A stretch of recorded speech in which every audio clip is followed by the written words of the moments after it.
En réalité, Dieu veut nous entendre dire, Seigneur, c'est moi, Jésus, ton Fils, qui prie et qui te demande d'accomplir pour moi ce que je te demande. Et cette personne m'avait dit, ah, pasteur, c'est fort hein, ce que tu nous dis là. Nous, on va prier, on va dire, c'est nous, Jésus. Alors, ce matin, je vais aller plus loin. Hein? Ce matin, je vais aller plus loin pour que vous puissiez me comprendre. Vous savez, moi, je vais vous dire une chose. Quand nous prions, hein, quand vous vous asseyez chez vous là, vous mettez à genoux pour prier. Vous demandez les choses à Dieu. En réalité, ce n'est pas vous que Dieu exauce. Vous ne le savez pas. Mais ce n'est pas vous que Dieu exauce. Parce que la Bible dit que Dieu n'exauce pas les pécheurs. Alléluia. Mais nous sommes des pécheurs. Mais qu'est-ce qui fait que nous puissions quitter le péché pour que Dieu nous écoute? Qu'est-ce qui fait ça? C'est la parole de Dieu. Alléluia. La Bible dit que la parole s'est faite chair. La parole a versé son sang. Et le sang que la parole a versé a fait que nous ne sommes plus pécheurs. Alléluia. Donc vous voyez, quand moi je prie, si Dieu entend ma voix, il va dire ça c'est un pécheur que je suis en train d'écouter. Mais si j'ai le sang de la parole de Dieu en moi, Dieu dira quoi? Il dira, je suis en train d'entendre la voix du pécheur, mais quand je touche la parole, c'est-à-dire mon fils. Donc, à cause de ce que je touche, je dois donc accomplir ce que cette personne est en train de me demander. Alléluia, alléluia. C'est pourquoi la Bible dit, quand Dieu dit qu'il n'exauce pas les pécheurs, ça ne veut pas dire que Dieu n'exauce pas ceux qui sont dans la rue. Non. Ça veut tout simplement dire que quand tu n'as pas la parole de Dieu en toi, tu peux prier pendant des jours et des jours.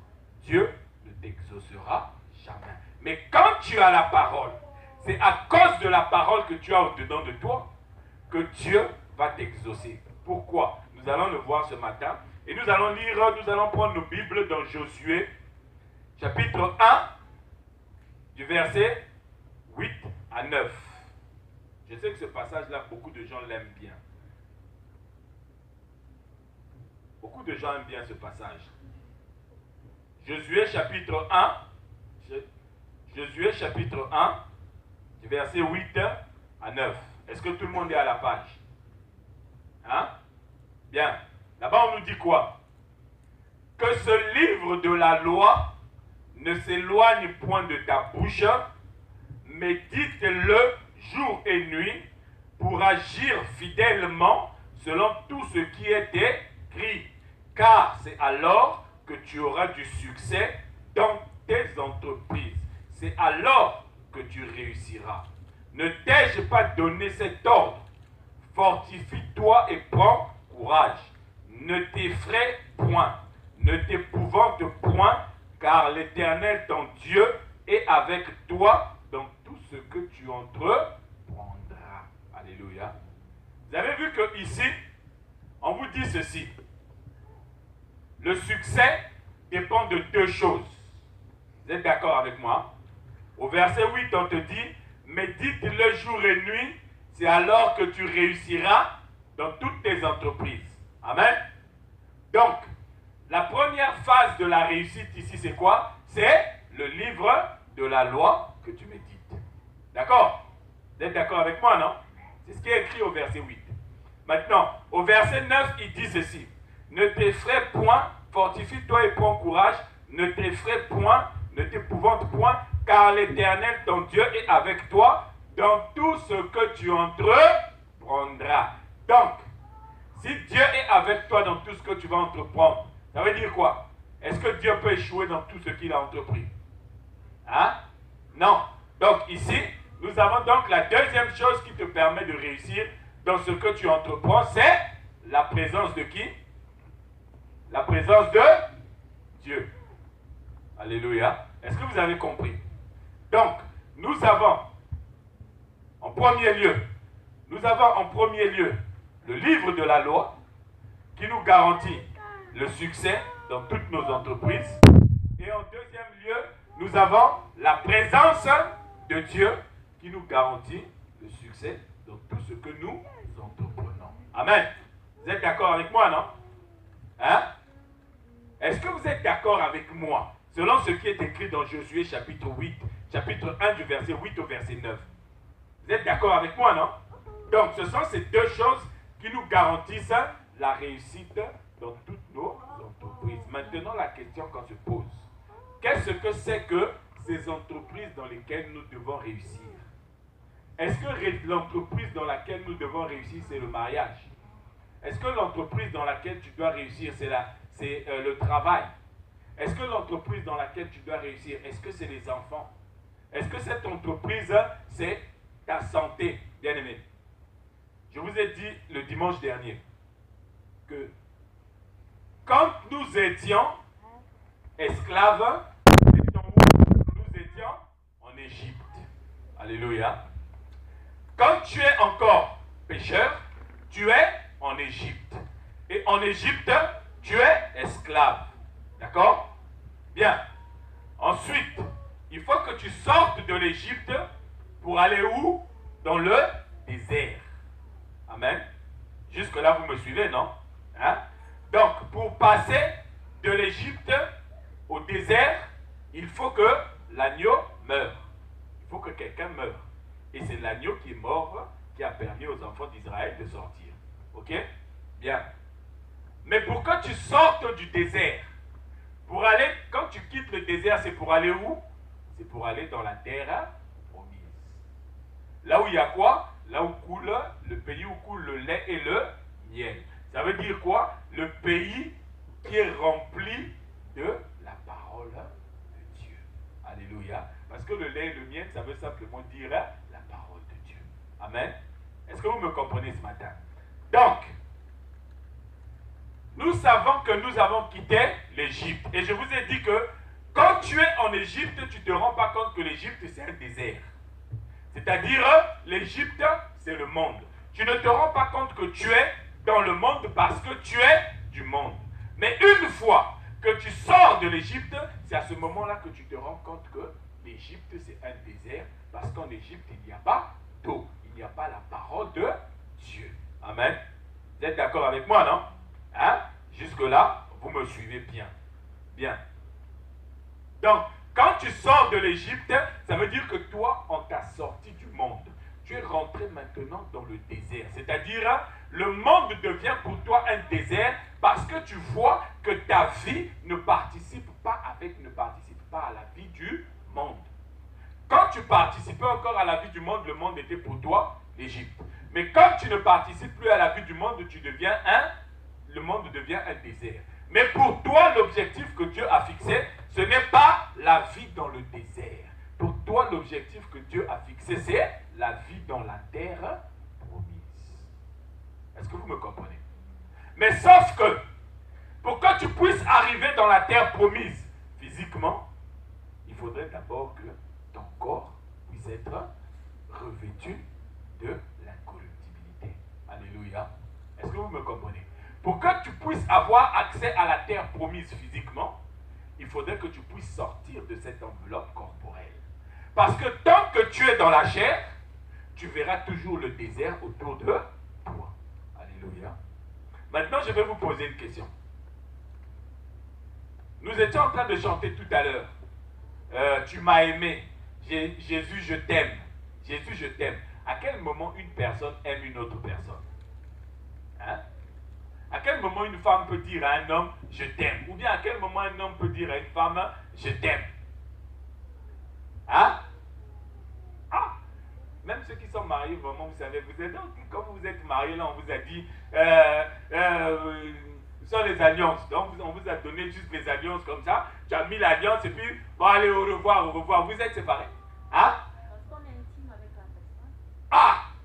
Mais quand tu es intime avec la personne, quand le monsieur le maire, il vous demande, il vous dit, voulez-vous prendre pour épouse monsieur un tel? Tu dis quoi? Oui.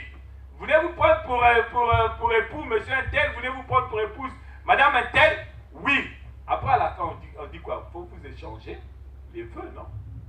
Quand tu échanges le vœu avec ton mari, tu lui dis quoi?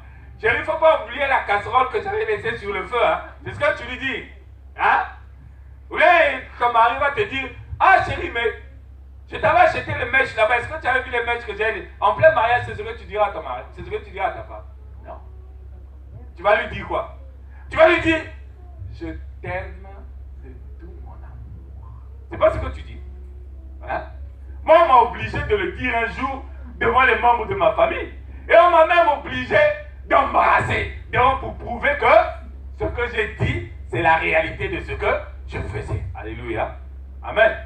Mais puisque c'était ce que je voulais, je l'ai fait. Alléluia. Donc, à quel moment une personne dit à une autre personne je t'aime? C'est quand vous fusionnez. Quand vous devenez, la Bible dit que quand vous êtes mariés, vous devenez quoi? Une seule chair. Alléluia. Vous devenez une seule personne. Or, toi, quand tu dis à Jésus, je t'aime, ça veut dire quoi? Ça veut dire que toi et Jésus, vous ne formez plus qu'une seule personne. Hein? Est-ce que c'est pas vrai ou c'est pas? Est-ce que c'est faux ou c'est pas vrai? D'accord? Hein?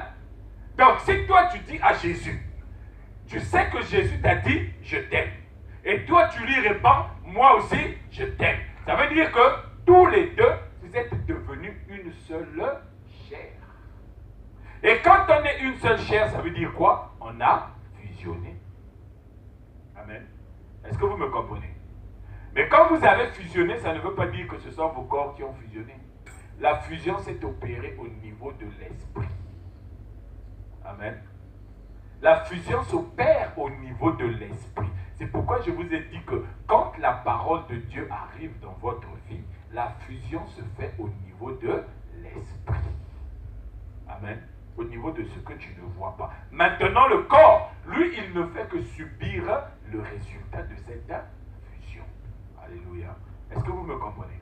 Hein? Donc, quand tu es dans le monde, toi, tu n'aimes pas Jésus. Mais une fois que tu t'es associé avec Jésus, tu sors du monde, mais spirituellement parlant. Physiquement, ton corps est encore dans le monde. C'est-à-dire, avec ton corps, tu fais tout ce que les hommes peuvent faire. Toi aussi, tu peux le faire. Mais maintenant, puisque spirituellement parlant, tu es sorti du monde, il y a des choses que toi, tu ne peux plus faire dans le monde, que Jésus ne fait pas comme les gens du monde. Alléluia. Est-ce que vous me comprenez? C'est pourquoi ce matin, je vais vous dire deux choses.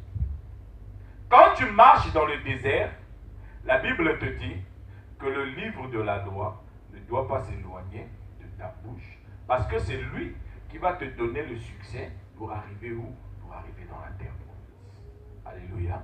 C'est le livre de la loi qui te garantit que tu vas arriver dans la terre promise. L'apôtre Paul dit ceci aux Corinthiens, dans 1 Corinthiens chapitre 15. Il dit, quand paraîtra notre espérance, c'est-à-dire Jésus-Christ, quand Jésus-Christ paraîtra, alors nos corps revêtiront l'incorruptibilité, l'immortalité. Pourquoi est-ce que nous revêtirons l'immortalité? Parce que quand Jésus va revenir, il va confirmer que lui et nous sommes une seule chair. Et ce que lui il a, c'est ce que nous aussi nous aurons. Alléluia. Est-ce que vous me comprenez? Je vais vous poser une question. Si moi je suis marié, vous avez vu non? Je suis marié. À la fin du mois j'ai un salaire. Quand j'arrive, ma femme me demande, on va payer la facture d'électricité. Ah non, moi j'ai pas d'argent. Amen. Est-ce que vous vous rendez compte? Je dis j'ai pas d'argent. Elle me dit, oh. Mais on vous a payé. Non, je dis comment tu sais comment payer? Mais tu travailles? Oui, je travaille. Mais comment tu sais comment payer? Je cache mon salaire à ma femme. Est-ce que vous trouvez que c'est normal? Est-ce que vous croyez que c'est normal à ce moment-là? Non. Parce que, étant donné que nous sommes unis, nous partageons, nous avons ce qu'on appelle la communauté de vie. Donc, ce qui est à moi, je mets à sa disposition, et elle, ce qui est à elle, elle met aussi à ma disposition, et ensemble, nous voyons comment nous pouvons conduire nos affaires. Alléluia. Est-ce que vous me comprenez? Hein? Donc, avec Jésus, c'est pareil. Nous avons pris ce qui était à nous, nous avons mis à la disposition de Jésus. Et Jésus, quand il viendra, il prendra ce qui est à lui, il le mettra à notre disposition. puisque lui, il vit éternellement, nous aussi, nous vivrons éternellement. C'est pourquoi il dit à la sœur de Lazare, celui qui croit en moi vivra, combien même il sera mort. Donc, quand tu es mort, si tu crois en Jésus, quand tu es mort, ne crois pas que c'est toi qui es mort. Non, c'est ton corps qui est parti dans la poussière. Toi, tu es là-bas quelque part en train d'attendre que celui à qui tu t'es marié revienne et qu'il te prenne et qu'il te dise, tiens, prends le corps que moi je t'avais réservé, le corps de l'incorruptibilité, de l'immortalité. Alléluia. Est-ce que vous me comprenez? D'accord? Donc, quand on te dit que le livre de la loi ne s'éloigne pas de ta bouche, c'est quoi le livre de la loi? Ce matin, je pose la question, c'est quoi le livre de la loi? Allons dans Hébreu. Hébreu chapitre 10, verset 7. Que quelqu'un me lise ça, s'il vous plaît.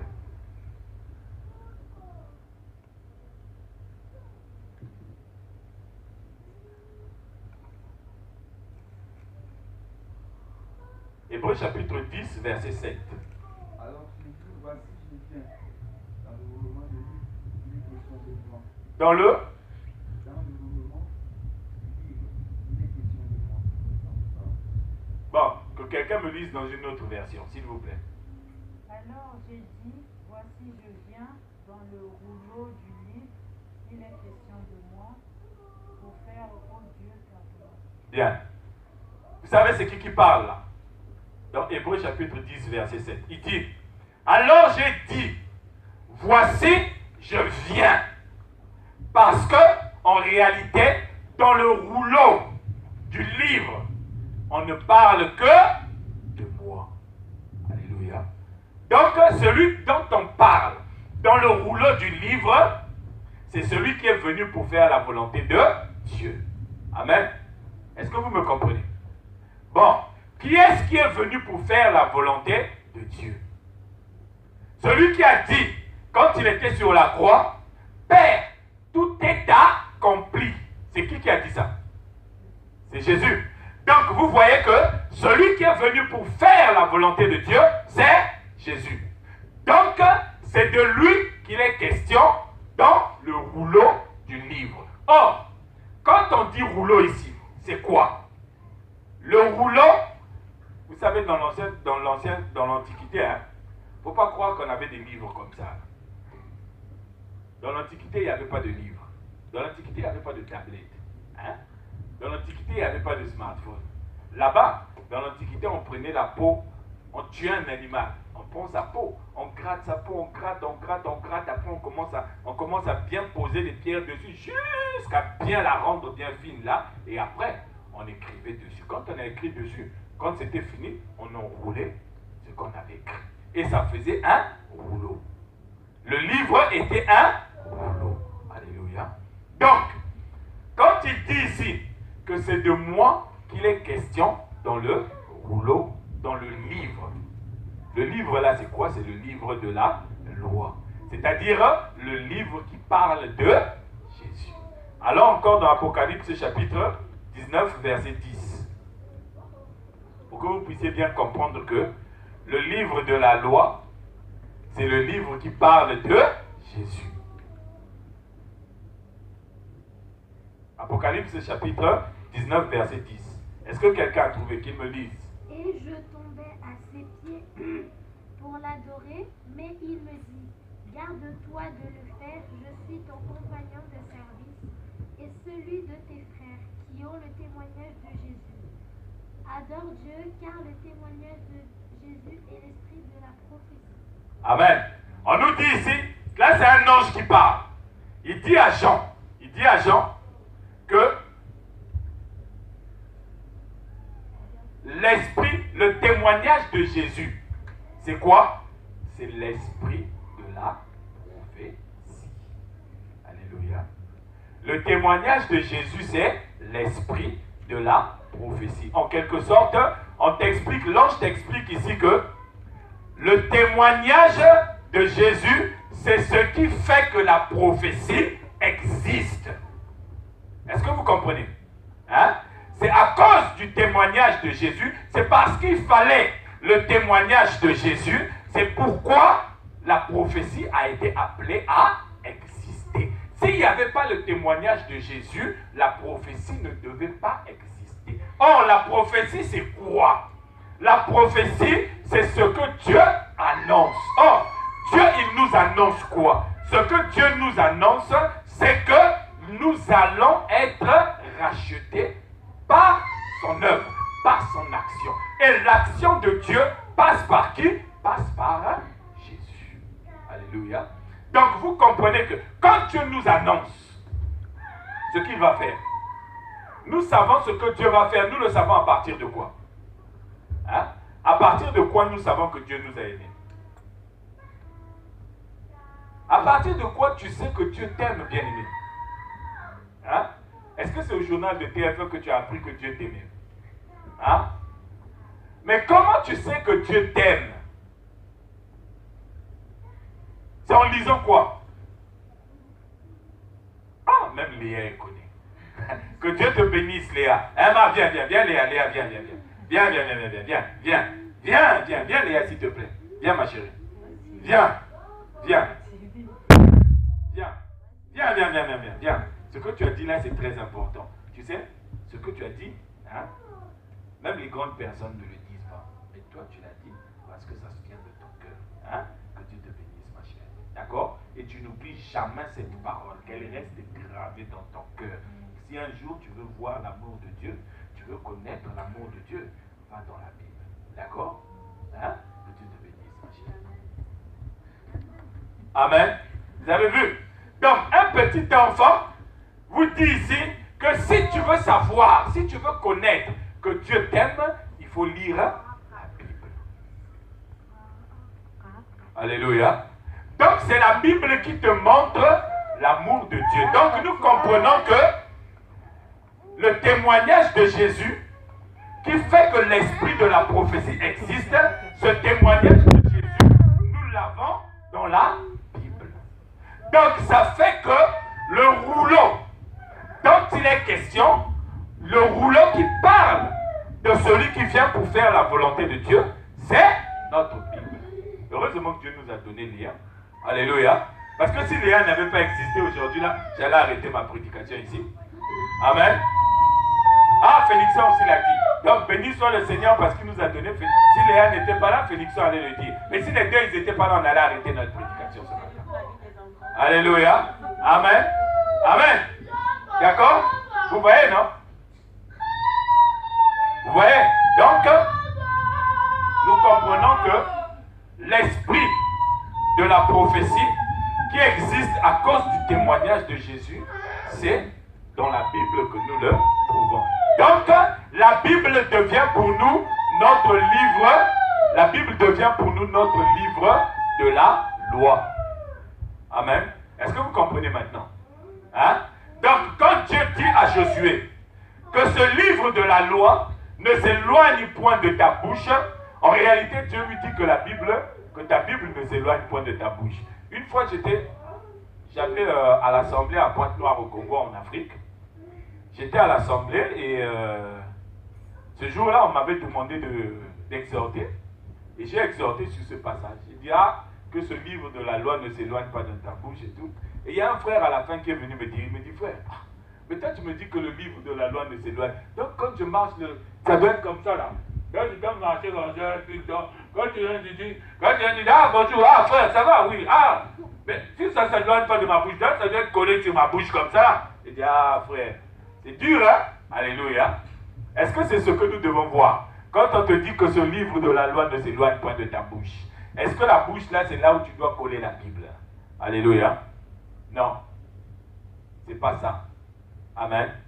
Quand il dit que ce livre de la loi ne s'éloigne point de ta bouche, il lui rajoute derrière, médite-le jour et nuit. Alléluia. Vous savez ce que ça veut dire méditer? Je vous ai dit ici, méditer quelque chose, c'est ne faire plus que un avec cette chose. Alléluia.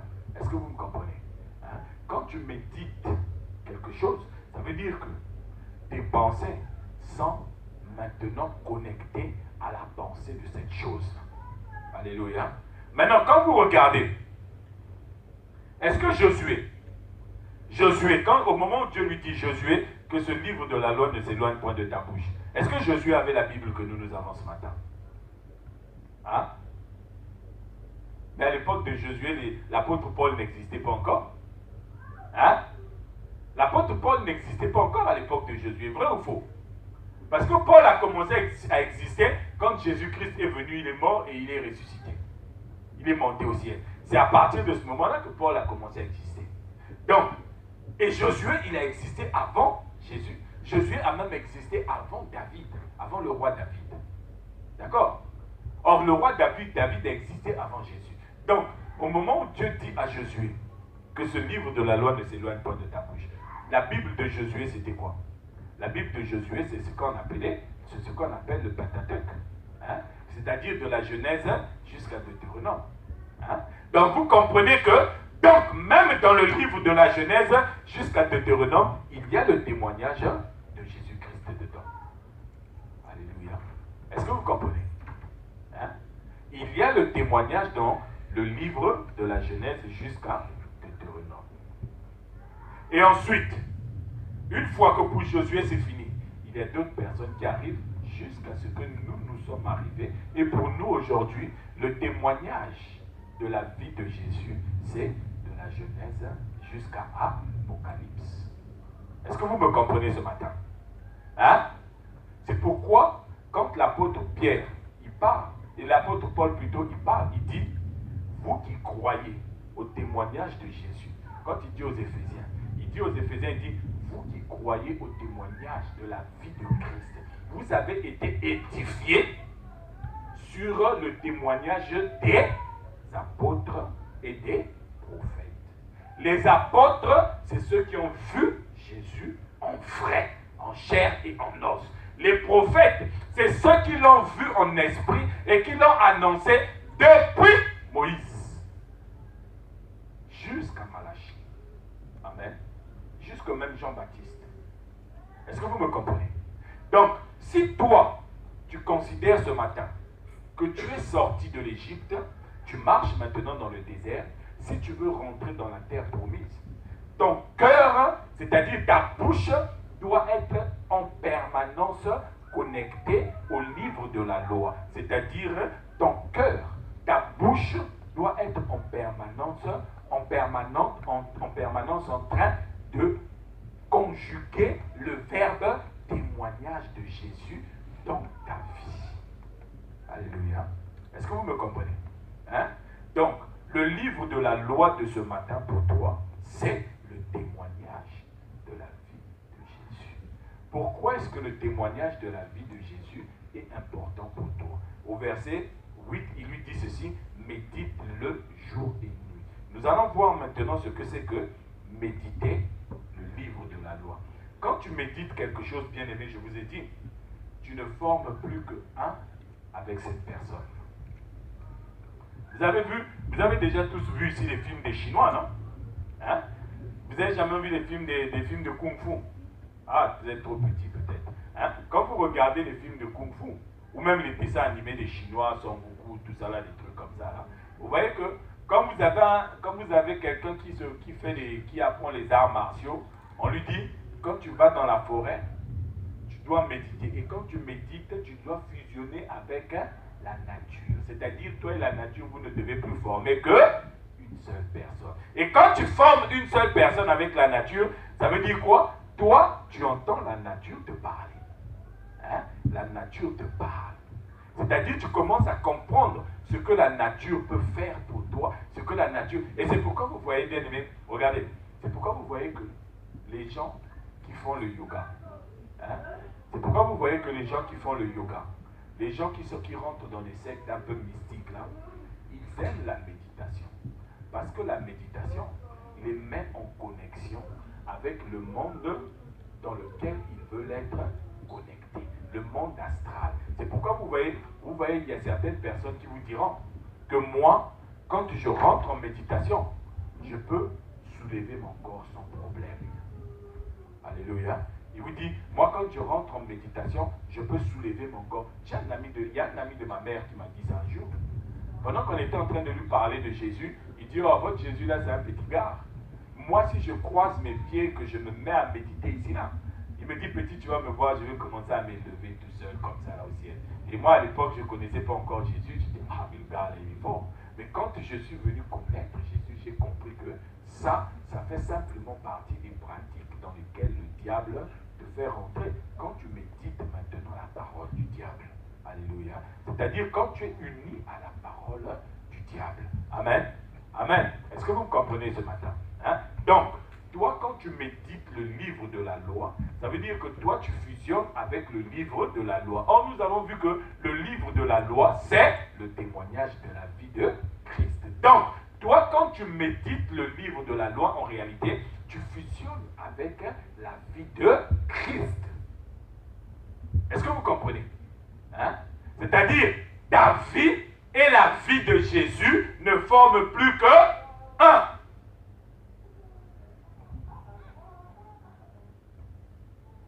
C'est ça ce que ça veut dire méditer le livre de la loi qui ne s'éloigne pas de ta bouche.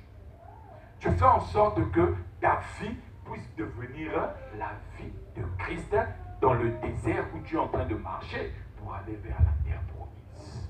Parce que, bien aimé, je vais vous dire une chose. Pour quitter le désert et passer vers la terre promise, il y a des obstacles que tu vas rencontrer. Hein? Je vous avais dit que dans le désert, il y a des serpents et des scorpions, non? Hein? Les scorpions et les serpents, là, ils ne voudront pas que vous puissiez aller dans la terre promise. Ils vont tout faire pour cacher votre existence. Mais alors, toi, si ta vie n'est pas fusionnée à la vie de Jésus, ces serpents et ces scorpions, quand ils te mordront, tu vas mourir dans le désert. Alléluia. Mais si ta vie est connectée avec la vie de Jésus, si ta vie est fusionnée avec... Regardez, moi, ma femme, non? Si on sort ici, hein? Si on sort et que quelqu'un vient, il dit, je vais taper cette femme. Il dit, madame, je vais te casser la gueule. Moi, je suis là. Je vais croiser les bras pour le regarder. Hein? Hein? Ou bien mon bien-aimé, là.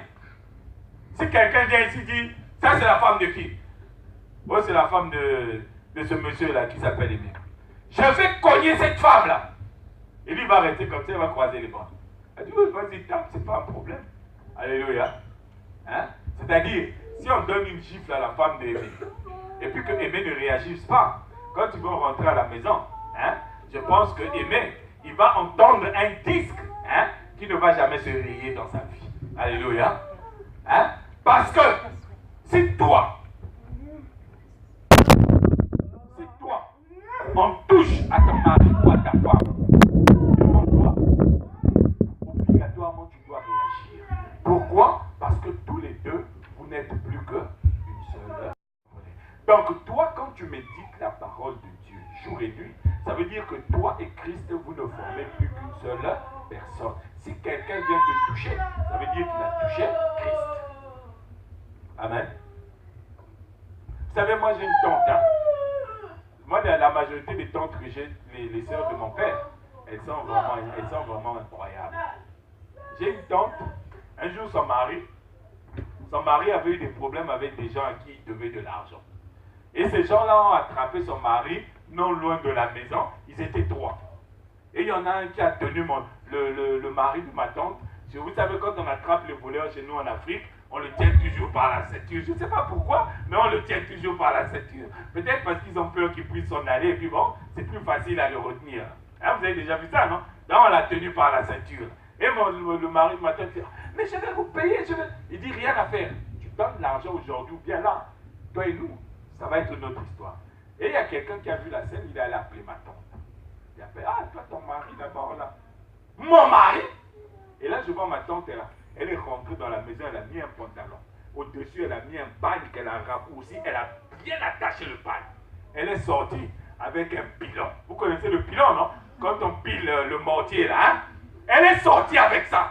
Quand elle est arrivée, celui qui avait attrapé son mari, et les autres qui étaient en train de l'agresser, ils se sont tous éparpillés. J'ai dit, ah, c'est comme ça cette histoire-là. Alléluia. Amen. Est-ce que vous voyez? Hein? Mais c'est comme ça aussi, bien-aimé. Quand tu fusionnes avec Christ, quand le livre de la loi ne s'éloigne pas de ta bouche, Toi et Christ, vous ne formez qu'une seule personne. Toi, tu es en marche pour aller vers la terre promise. Parce que quand tu arriveras, quand les scorpions, quand les serpents vont t'attraper pour dire, toi tu me dois de l'argent, toi je sais que toi ceci, et toi tu es là en train de dire, mais moi, quelqu'un va voir ça, il ira dire à Jésus, il va dire, Jésus, ton mari là-bas, Jésus, ta femme là-bas, on est en train de... Et Jésus, c'est pas un pilon qui va prendre, bien aimé. Alléluia. C'est pas un pilon qui... Si je vous dis ce que Jésus va prendre, vous allez crier ici. Donc ça sert à rien que je vous le dise. Alléluia. Mais au moins Jésus, quand il viendra, avant même qu'il n'arrive, les gars qui étaient en train d'agresser le mari de ma tante là, eux, c'est quand ils ont vu seulement là, une femme avec un pilon, ils ont fui. Mais toi, c'est par l'odeur. C'est par l'odeur seulement de Jésus qui va... Ah! Ils sont morts. Et toi, tu vas t'étonner. Alléluia. Mais pour ça, il faut que toi et Christ, vous ne formez qu'une seule personne. Alléluia. Mais pour que vous puissiez former une seule personne, il faut que tu aies accès au témoignage de Christ. Et pour avoir accès au témoignage de Christ, il faut deux choses. Ésaïe chapitre 29, du verset 11 au verset 12. Pour que tu puisses avoir accès au témoignage de Christ, il te faut deux choses. Ésaïe chapitre 29, du verset 11 au verset 12. Que quelqu'un me lise le verset 11 et qu'une autre personne me lise le verset 12. Toute la révélation est pour vous comme les mots d'un livre cacheté, que l'on donne à un homme qui sait lire en disant « Lis donc cela » et qui répond « Je ne le puis car il est cacheté. » Amen. On vous dit ici là que toute la révélation, bien aimé, c'est seulement la prophétie. Alléluia. Est-ce que vous me comprenez? Donc, on vous dit ici que toute la prophétie, donc le témoignage de Christ qui fait que la prophétie puisse exister est comparable à un livre qu'on donne à un homme. On lui dit, il sait lire, hein? On lui dit, tiens, lis. Et il répond quoi? Il dit, je ne sais pas, je ne peux pas lire. Pourquoi je ne peux pas lire? Parce que le livre est cacheté. Cacheté, ça veut dire quoi? Ça veut dire scellé, fermé. Amen. Regardez. Si mon livre, là, il avait un cadenas, j'allais mettre un cadenas ici, là, et le livre allait être scellé, cacheté. Si je te donne ça, je dis, tiens, lis ma Bible. Est-ce que tu vas pouvoir lire? Tu ne liras pas ce qu'il y a dedans. Toi, ce que tu vas regarder, c'est seulement la couverture. Amen. Donc, quand tu lis un livre cacheté, tu ne regardes que l'extérieur, la couverture. Tu es en train de commenter seulement l'extérieur, la couverture. Et aujourd'hui, vous avez beaucoup de gens qui pensent commenter la Bible, mais en réalité, ils ne sont en train de commenter que la couverture de ce témoignage. Pourquoi? Parce que le livre est cacheté. Et le livre est scellé, fermé. Maintenant, pour que le livre soit décellé, il faut quoi? Ça, c'est une question que j'allais poser aux gens avec lesquels nous faisons l'émission là. J'allais leur poser la question de savoir comment on fait pour déceler un livre qui est cacheté, un livre qui est scellé. Comment on fait pour ouvrir ce livre là? Est-ce que quelqu'un connaît? Lui, il dit on prend une épingle. Tu n'as pas la clé. Comment on fait pour décacher un livre? Personne ne sait. Comment?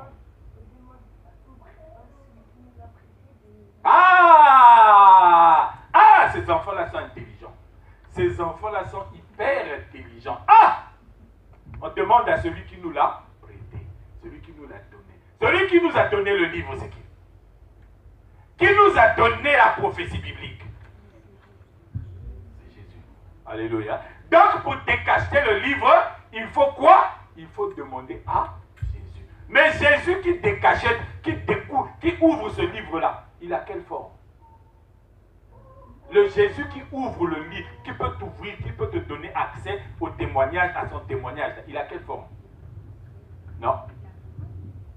Apocalypse chapitre 5 du verset 8 au verset 9. Apocalypse chapitre 8, Apocalypse chapitre 5 du verset 8 au verset 9.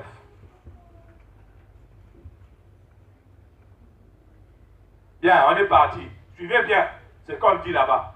Quand il eut pris le livre, les 4 êtres vivants et les 24 vieillards se prosternèrent devant l'agneau. Donc, quand l'agneau a pris le livre, les 4 êtres vivants et les 24 vieillards se sont prosternés devant l'agneau. L'agneau, c'est qui?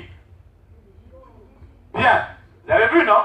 Donc, l'agneau a pris le livre qui était cacheté, le livre qui était scellé. Et il dit quoi? Tenons chacun une harpe et des coupes remplies de parfums qui sont les prières des saints. Et il chantait un cantique nouveau en disant: tu es digne de prendre le livre et de faire quoi? D'en ouvrir les... Bien. Vous avez vu? Donc c'est lui qui est digne de prendre, c'est l'agneau qui est digne de prendre le livre et d'enlever les sceaux. C'est-à-dire d'ouvrir le livre. Alléluia. Est-ce que vous comprenez ce matin? Hein? Vous comprenez? Donc, quand on te donne le livre, la prophétie biblique, que la Bible, que Dieu te dit que ce livre de la loi ne s'éloigne point de ta bouche, médite le jour et nuit. Quand on te le donne, si tu ne peux lire que la couverture, il te faut l'ouvrir, le décacheter. Et pour le décacheter, il faut quoi? Il faut que tu fasses appel à l'agneau. Or, quand tu fais appel à l'agneau, tu fais appel à qui? Tu fais appel à Jésus qui s'est sacrifié à la croix pour toi. Alléluia. Donc, pour avoir accès au témoignage de la parole de Dieu, il faut simplement que tu viennes et que tu reconnaisses Jésus, qu'il est mort à la croix pour toi, qu'il s'est sacrifié pour toi, qu'il a versé son sang pour toi, qu'il s'est offert en sacrifice pour toi. Quand tu fais ça, et quand tu dis ça, ça veut dire que toi, tu as accès maintenant à la prophétie qui parle de la vie de Jésus à travers les Écritures. Tu n'es plus cet homme à qui on a donné le livre, mais qui sait lire et qui dit: je ne peux pas lire parce que le livre est fermé. Toi, à cause de la confiance que tu as maintenant dans l'agneau qui a été sacrifié pour toi, toi, tu peux maintenant rentrer dans la prophétie de la vie de Christ. Alléluia. Alléluia. Est-ce que vous me comprenez ce matin? Donc, si toi, tu n'as pas encore compris que Jésus-Christ est mort à la croix pour toi, qu'il a donné sa vie pour que toi, tu puisses avoir accès au livre, à son témoignage, à sa vie, à laquelle toi, tu vas t'unir pour devenir une seule chair avec cette vie-là, et bien toi, quand on te présentera les Écritures, tu vas regarder la couverture, tu vas regarder l'extérieur, tu ne verras pas l'intérieur. Amen. Pour voir l'intérieur de la vie de Jésus, il faut que l'agneau de Dieu puisse t'emmener dans cet intérieur. Alléluia. Amen. Est-ce que vous avez compris? Hein? Bien, le verset 12. Ésaïe 29, verset 12. Une autre personne me dise ça. La première fois, on vous a dit qu'un livre cacheté qu'on a donné à un homme qui sait lire et qui dit: je ne peux pas le lire parce que le livre est fermé. Amen. Maintenant, le verset 12. Ésaïe 29, verset 12.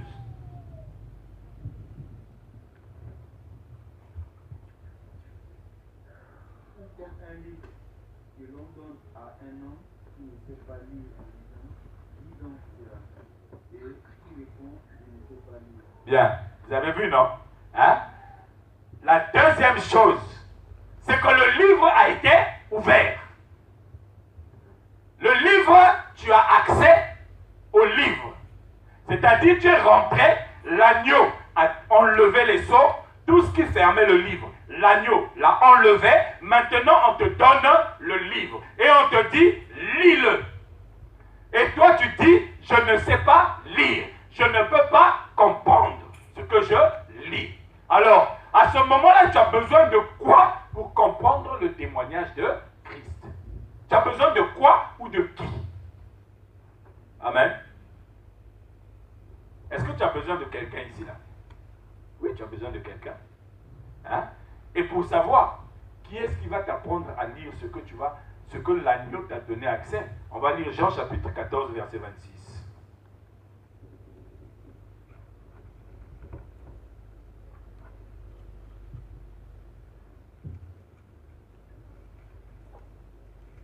Jean chapitre 14, verset 26. Jean chapitre 14, verset 26. Mais le consolateur, l'Esprit Saint que le Père enverra en nous,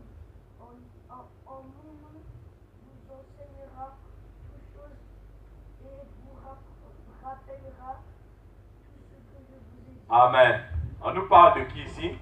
Le consolateur, l'Esprit Saint, que le Père va nous envoyer. Le Père va envoyer à qui? À ceux qui sont allés voir l'agneau, pour que l'agneau puisse leur ouvrir le livre. Alléluia. Le Père enverra le consolateur, et le consolateur fera quoi? Il va nous enseigner. Enseigner à faire quoi? À lire le livre que l'agneau a ouvert.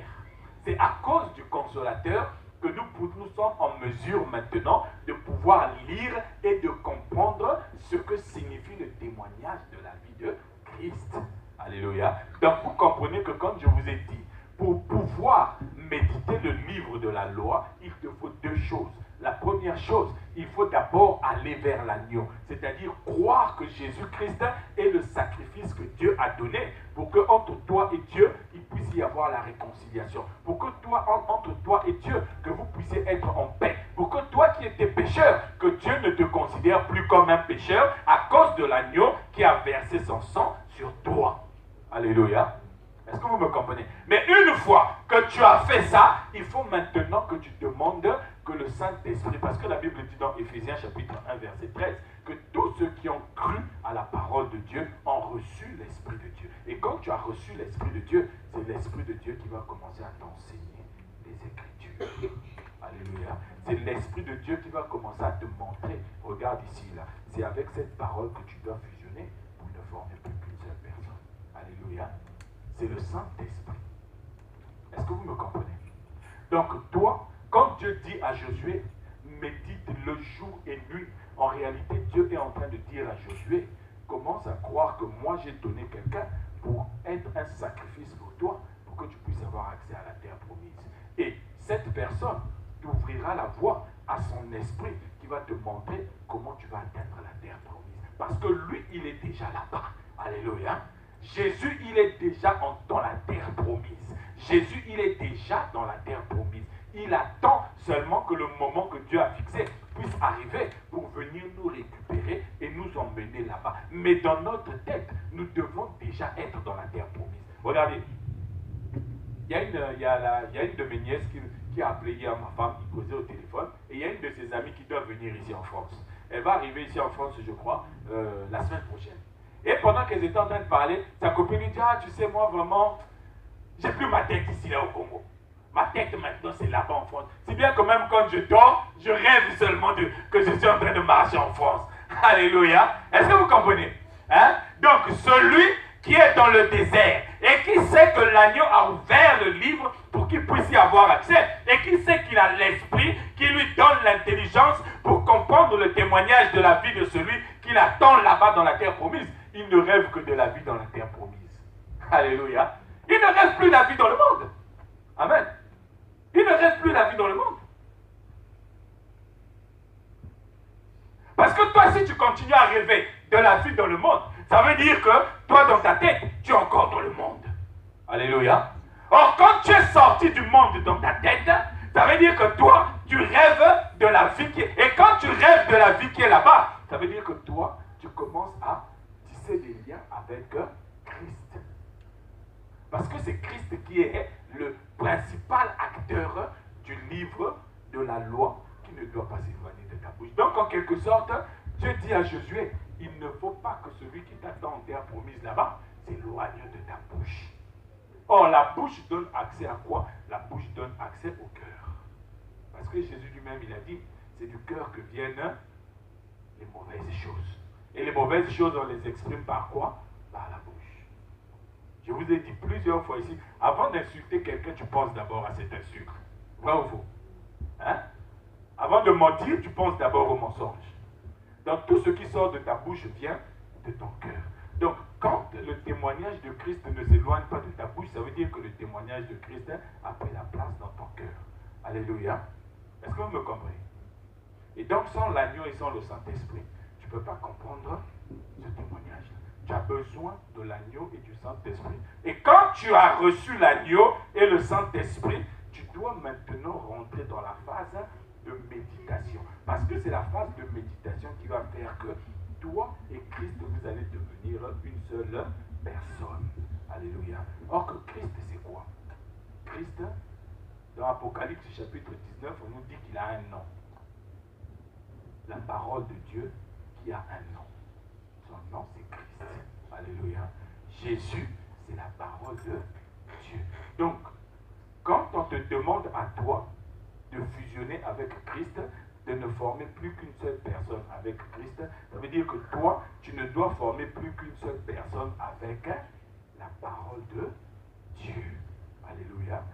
C'est-à-dire, quand on nous dit dans Jean chapitre 1, au commencement était la parole était Dieu, et la parole s'est faite chair, ça veut dire que toi aussi, tu dois arriver à une étape où on doit maintenant voir la parole qui s'est faite chair dans ton corps. Alléluia. Quand on voit la parole qui s'est faite chair dans ton corps, c'est ça qui t'ouvre maintenant accès à la présence de Dieu, qui te donne la garantie du succès d'arriver jusqu'à la terre promise.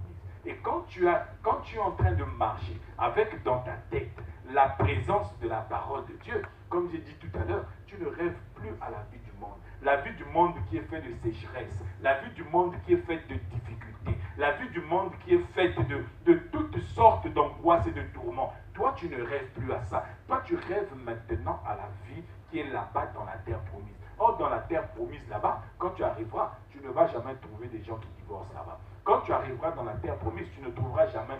Dieu lui-même, il a dit, il n'y aura pas de femmes stériles dans ma maison. Dieu lui-même, il a dit, dans ma maison, il n'y aura pas d'infirmes, il n'y aura pas de gens malades. Donc toi, quand tu as déjà ton esprit dans la terre promise, quand tu as déjà projeté ta tête, tes pensées dans la terre promise, toi, la vie du monde, tu ne rêves plus à ça. Alléluia. Est-ce que vous me comprenez? Hein? Parce que tu médites maintenant la parole de Dieu. Et toi, quand tu pries, hein, Dieu ne voit plus ta personne, mais Dieu voit la parole de Dieu qui est en toi. Alléluia. Dieu voit la parole de Dieu qui est en toi. Et on nous dit que la parole de Dieu ne repart jamais à Dieu sans avoir fait quoi? Sans avoir accompli l'œuvre pour laquelle elle a été envoyée. Alléluia. Vous comprenez maintenant? Hein? Quand tu pries, ce que Dieu va exaucer, c'est sa parole qui habite en toi. Alléluia. La parole de Dieu n'est pas ramenée à nous, mais la parole de Dieu est ramenée à Christ, la parole qui habite en nous. Donc quand tu pries, tu dis, Seigneur, tu as dit, 1000 tomberont à ma gauche, 10 000 à ma droite. Si tu n'as pas la parole de Dieu, hein, tu feras partie des 10 000 qui vont tomber à ta droite et des 1000 qui vont tomber à ta gauche. Mais si tu as la parole de Dieu au-dedans de toi, quand tu diras, Seigneur, tu as dit, 1000 tomberont à ma droite, 10 000 à ma gauche, je ne serai pas atteint, Dieu verra. Ça, c'est ma parole qui est en train de parler. Il ne faut pas toucher à cette parole-là. Alléluia. Est-ce que vous me comprenez? Est-ce que vous me comprenez? C'est comme ça que tu deviens un seul. Une seule personne avec la parole de Dieu. Alléluia. Et quand tu pries, la parole de Dieu ne vient pas pour accomplir ce que toi tu veux, mais la parole de Dieu vient pour accomplir la volonté de Dieu dans la parole de Dieu. Est-ce que vous me comprenez? Hein? Donc, toi aujourd'hui, là, si Christ habite en toi, regardez, Jésus, non, il a ramené la parole à lui. C'est pourquoi il a pu faire tous les miracles que vous avez pu voir. Quand Jésus vient, il dit, il prend le rouleau, il lit le rouleau, il dit, l'Esprit de l'Éternel est sur moi. Il m'a oint pour annoncer une année de grâce, pour publier, pour annoncer la bonne nouvelle, pour dire aux malades, voici votre guérison, pour dire à ceux qui sont captifs, vous êtes délivrés. Pour annoncer la bonne nouvelle, il faut publier une année de grâce. Jésus-Christ a ramené donc tout ce que les prophètes avaient raconté dans l'Ancien Testament, de la Genèse jusqu'à Malachie. Jésus a pris ça, il a ramené ça à lui. Et Dieu a dit, c'est bien ça ma parole. Maintenant, je vais faire tout ce que cette parole-là a annoncé. C'est pourquoi Jésus, quand il marchait, il suffit qu'il te fixe seulement des yeux. S'il y avait un démon, le démon sort, il dit au revoir, il plie ses bagages, il s'en va. Quand Jésus est arrivé, si on dit, oh, celui-là, ça fait 2 siècles qu'il ne marche pas, Jésus dit, oh, toi, lève-toi, allez, viens. Il se met debout, il marche. Parce que Dieu était en train d'être fidèle à sa parole, qui était Christ qui s'est fait chair. Alléluia. Dieu est fidèle à sa parole.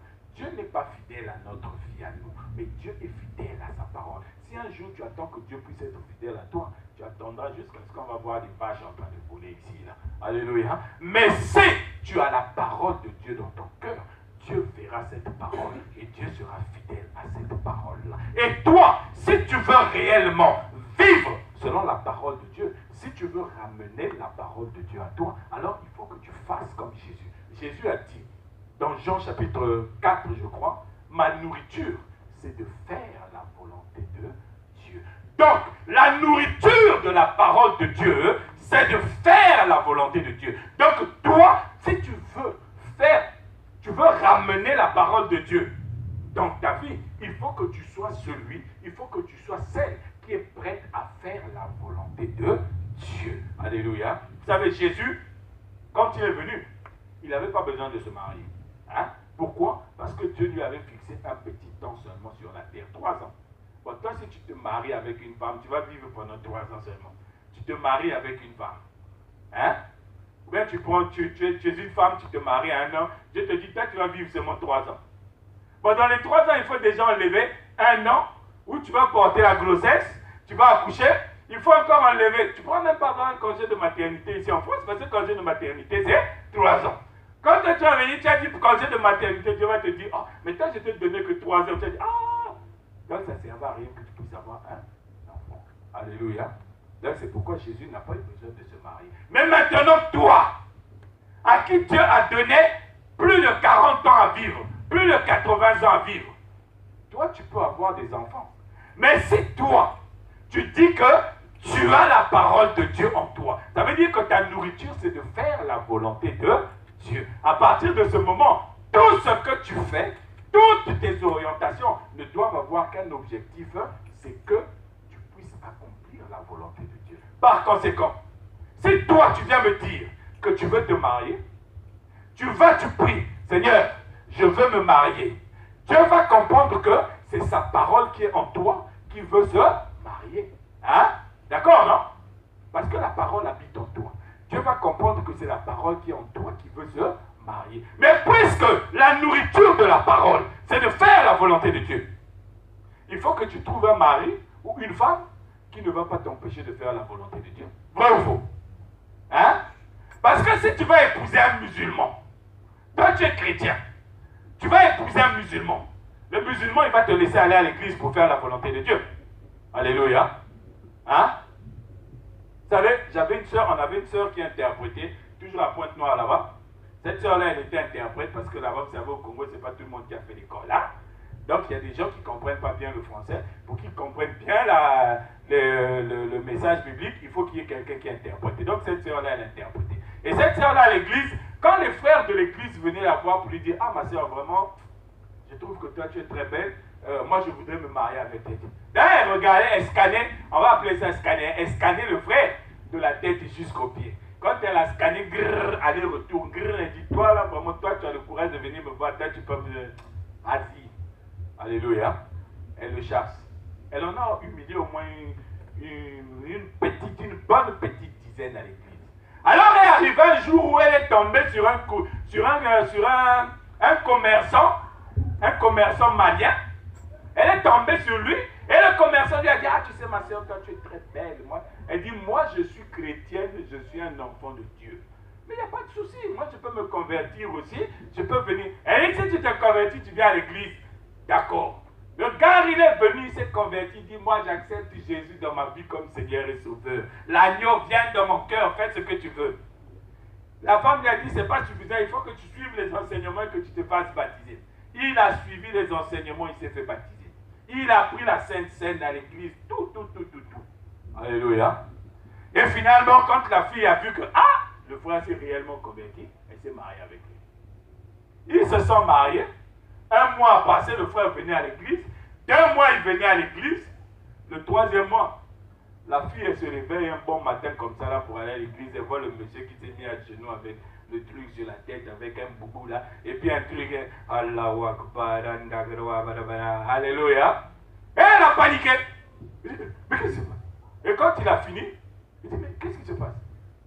Il se retourne et dit, oui, moi je suis musulman. À partir d'aujourd'hui, toi aussi tu es musulman. Je ne veux plus entendre parler de ton histoire à l'église là. Alléluia.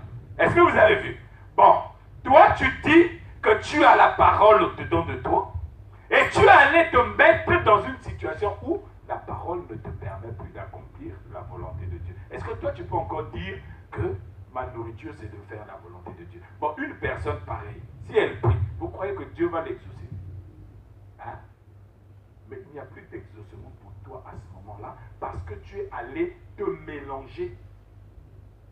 Vous savez, quand vous lisez Genèse chapitre 6, vous allez voir là-bas que la Bible dit ceci, qu'il est arrivé un moment où les fils de Dieu ont vu que les filles des hommes étaient belles. Et ils sont allés, ils se sont mélangés avec ces filles-là. Et à partir du moment où ils se sont mélangés, Dieu dit quoi? Le cœur de l'homme est habité par la méchanceté. Alléluia. Vous savez, non? Avec Dieu, moins plus plus, moins plus, moins multiplié par plus, ça fait moins. Alléluia. Donc toi, si tu as la parole de Dieu et que tu vas te multiplier avec la parole de Satan, il faut savoir que le résultat, ça ne sera jamais la parole de Dieu. Alléluia. Le résultat, ça ne sera jamais la parole de Dieu. Le résultat, ça sera la parole de Satan. Dieu va dire, dans ton cœur, il y a beaucoup de méchanceté. Parce que toi, sur qui la parole de Dieu était censée pouvoir grandir, se développer, pour vivre selon la volonté de Dieu, tu allais te mélanger avec ce que la Bible appelle un feu étranger pour devenir la méchanceté que Dieu voit dans le cœur des hommes. Alléluia. Est-ce que vous me comprenez ce matin?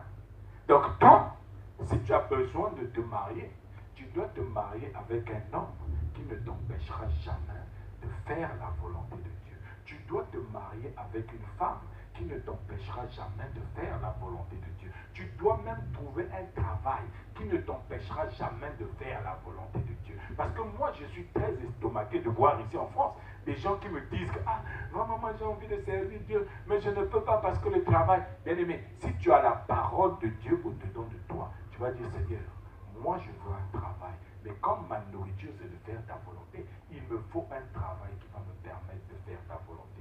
Et le Seigneur t'enverra un travail qui va te permettre de faire sa volonté. Si tu dis, Seigneur, moi je veux des enfants, mais je veux des enfants qui vont me permettre de faire ta volonté, le Seigneur va t'envoyer des enfants qui vont te permettre de faire sa volonté. Si tu dis, Seigneur, moi je veux une voiture pour faire ta volonté, une voiture qui va me permettre de faire ta volonté, le Seigneur t'enverra une voiture qui va te permettre de faire. Parce que là, ce n'est plus toi qui parles, mais c'est la parole qui est au-dedans de toi que Dieu entend. Si tu dis, Seigneur, moi je veux un voyage qui va me permettre de faire ta volonté, et Dieu t'enverra un voyage qui va te permettre de faire sa volonté. Mais si c'est toi-même qui dis, je veux voyager, Dieu va dire, vas-y, va à l'ambassade, tu prends le visa, tu payes ton billet, tu y vas.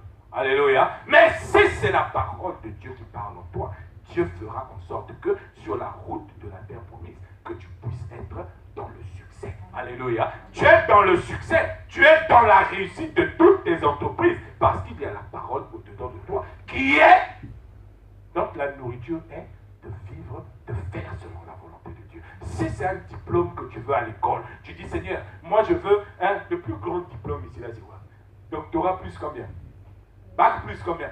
Bon, si tu dis, Seigneur, moi je veux bac plus 370 000, mais pour faire ta volonté, Dieu va te dire, c'est pas bac plus 370 000 que je vais te donner, c'est bac plus 1 million. Alléluia.